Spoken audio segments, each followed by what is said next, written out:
Assalamualaikum warahmatullahi wabarakatuh. Ya, perkenalkan kami di sini dengan kelompok beranggota Riu Sandi 046, Muhammad Agzara Fatian Khairi 053, Muhammad Raffi Ariandono 150 dan Muhammad Faisal 198. Dan dalam presentasi ini kami akan membicarakan proyek software yang gagal, yaitu berjudul Windows Phone. Nah, untuk memulainya kita harus membicarakan dulu bagaimana latar belakang software ini. Mulai. Sebelum ada Windows Phone, Microsoft dulu memiliki operating system untuk HP yang dirancang mirip komputer yang dinamakan Windows Mobile. Nah, penggunaannya ini pada handphone yang masih menggunakan tombol atau stylus yang muncul di awal tahun 2000. Di saat itu, Windows Mobile itu cukup populer di kalangan bisnis dikarenakan dapat menjalankan aplikasi yang biasa digunakan oleh kantor seperti Microsoft Office. Namun pada pada masa smartphone layar sentuh seperti iPhone dan Android mulai berkembang, Windows Mobile mulai terasa ketinggalan karena kurang nyaman digunakan menggunakan tombol-tombol dan tidak menggunakan layar sentuh. Kemudian lanjut di datangannya yaitu Windows Phone. Nah, Windows Phone itu adalah sistem operasi mobile dikembangkan sebagai penerusnya Windows Mobile. Diluncurkan pada Oktober 2020, Windows Phone hadir dengan desain yang sangat berbeda dari pendahulunya, menggunakan Metro UI yang lebih berfokus pada penggunaan umum daripada bisnis, serta hanya mendukung layar sentuh yang tidak menggunakan tombol atau stylus. Nah, Windows Phone ini juga memiliki spesifikasi perangkat yang ketat.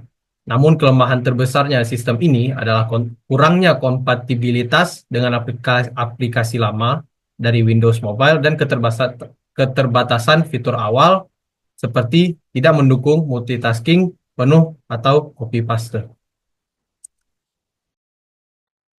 Oke, selanjutnya kita akan membahas tentang perkembangan Windows Phone dari tahun ke tahun. Yang pertama, pada peluncuran pertama rilis adalah Windows Phone 7 yang dirilis pada tahun 2010, yaitu masih menggunakan Metro UI, yaitu suatu UI yang terkesan cukup modern pada saat itu, dan juga terintegrasi dengan Zune, yaitu untuk memutar musik dan video, tapi tidak dapat mendapat tapi tidak mendukung multitasking penuh seperti copy dan paste. Lalu lanjut pada tahun 2012 yaitu Windows Phone 8 upgrade dengan dapat dukungan Professional Multicore, lalu ada fitur NFC dan peningkatan personalisasi untuk pengguna. Lalu lanjut lagi pada tahun 2014 yaitu Windows Phone 8.1 yang mendapatkan update yaitu Cortana sebagai asisten virtual, lalu ada Action Center untuk notifikasi, lalu ada Internet Explorer 11 yang lalu ada Windows Mobile 10. Windows kembali menggunakan nama mobile pada tahun 2015 yang mengusung fitur Universal Apps dan fitur Continuum. Ini adalah salah satu fitur yang sangat populer pada saat itu, yang sangat uh, populer, yaitu bisa membuat ponsel berubah menjadi sebuah PC dengan kesyaratan dan tertentu.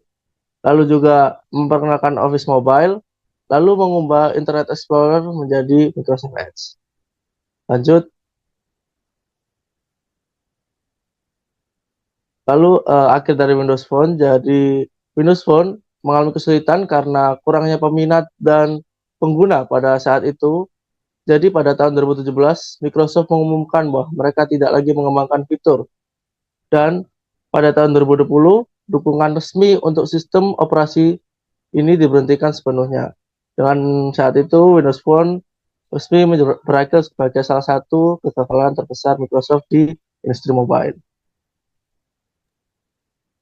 Oke, untuk selanjutnya alasan Windows Phone gagal. Yang pertama ada terlambat masuknya ke pasar. Jadi Windows Phone dirilis pada 2010 yang pada saat itu iOS dan Android sudah mendominasi dan memiliki ekosistem aplikasi yang kuat.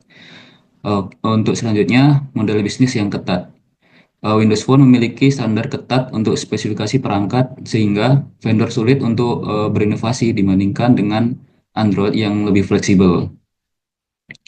Untuk selanjutnya, kurangnya dukungan ekosistem aplikasi. Jumlah aplikasi yang tersedia jauh lebih sedikit dibandingkan dengan pesaing. Hal ini membuat developer enggan untuk mengembangkan aplikasi karena pasar yang kecil dan biaya yang harus dikeluarkan untuk masuk ke Microsoft Store. Selanjutnya juga manajemen dan prioritas yang kurang tepat. Microsoft tidak memberikan fokus penuh pada Windows Phone karena bisnis utamanya masih di Windows untuk PC. Tidak bisa menjalankan aplikasi Windows Mobile lama. Pengguna Windows Mobile tidak bisa upgrade ke Windows Phone, dan aplikasi lama juga tidak kompatibel sehingga membuat transisi makin sulit. Kalah bersaing dengan Android. Android lebih murah, open source, dan lebih fleksibel sehingga vendor lebih memilih Android dibandingkan Windows Phone. Ya, tetapi tidak sepenuhnya Windows Phone ini buruk. Ada beberapa kelebihan dari Windows Phone. Yang pertama, contohnya seperti Metro UI-nya. Metro UI ini memiliki kelebihan di mana UI-nya atau tampilan antarmukanya yang fresh pada saat itu. Kemudian ada performanya yang mulus dan lancar. Ini berkat optimalisasi sistemnya yang baik. Kemudian ada fitur kontinuum yang mana dapat merubah ponsel menjadi PC saat terhubung dengan layar eksternal. Di mana ini mungkin untuk saat ini banyak orang tahu dari Samsung seperti Samsung DeX, ya fungsinya eh, sama lah seperti itu.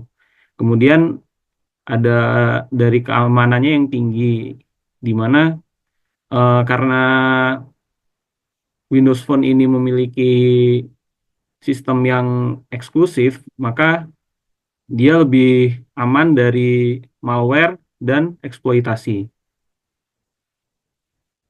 Kemudian pelajaran yang dapat kita ambil dari kasusnya Windows Phone yaitu yang pertama, jangan sombong. Kemudian keberhasilan di satu bidang tidak menjamin keberhasilan di bidang lain. Jadi kita tidak boleh berpuas diri jika kita sudah berhasil di satu bidang, karena belum tentu bidang lain akan berhasil dengan cara yang sama.